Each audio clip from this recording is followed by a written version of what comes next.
แจ้งเตือนอากาศหนาวเย็นและลมพัดแรงประจำวันที่19พฤศจิกายนมวลอากาศหนาวเย็นจากประเทศจีนที่มีกำลังแรงแผ่ลงมาปกคลุมอยู่ทุกภาคของประเทศลาวด้วยกำลังปานกลางหายแรง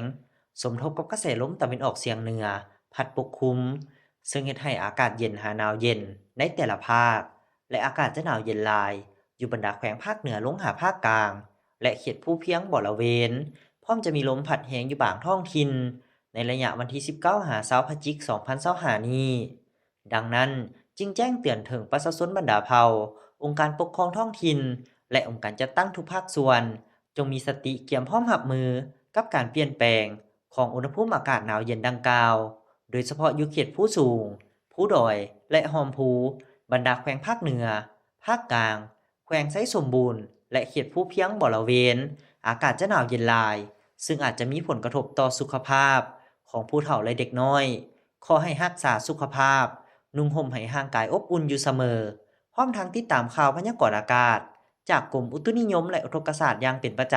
ำภาคเหนือด้านตะวันออกอากาศหนาวเย็นลายพร้อมมีหมอกหนาปกคลุมอยู่ทั่วไปและจะมีฝนตกในระดับคอยพร้อมมีลมพัดแรงอยู่บางท้องถิ่นเนื้อที่การปกคลุมของฝนกับ30ส่วนห้อยอุณหภูมิระหว่าง8-16องศาภาคเหนือด้านตะวันตก อากาศหนาวเย็นหาหนาวเย็นลายพร้อมจะมีฝนตกในระดับคอย และมีลมพัดแรงอยู่บางท้องถิ่นเนื้อที่การปกคลุมของฝนกับ30ส่วนห้อยอุณหภูมิระหว่าง9-23องศาที่นครหลวงเวียงจันทน์อากาศเย็นจะมีฝนตกในระดับคอยเป็นบางโอกาส และมีลมพัดแรงอยู่ทั่วไปเนื้อที่การปกคลุมของฝนกับ20ส่วนห้อยอุณหภูมิระหว่าง20-26องศาภาคกลางอากาศเย็นหาหนาวเย็น จะมีฝนตกในระดับคอยเพราะมีลมพัดแรงอยู่ทั่วไปเนื้อที่การปกคลุมของฝนกับเช้าส่วนห้อยอุณหภูมิระหว่าง12-27องศา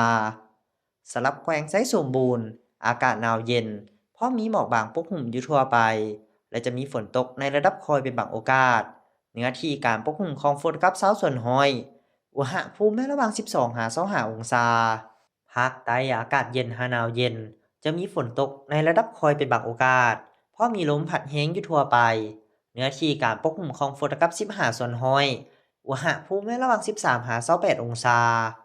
สำหรับเขตภูเพียงบริเวณอากาศเย็นหาหนาวเย็นจะมีฝนตกในระดับคอยเป็นบางโอกาสเนื้อที่การปกคลุมของฝนกับ10ส่วนห้อยอุณหภูมิระหว่าง9-20องศา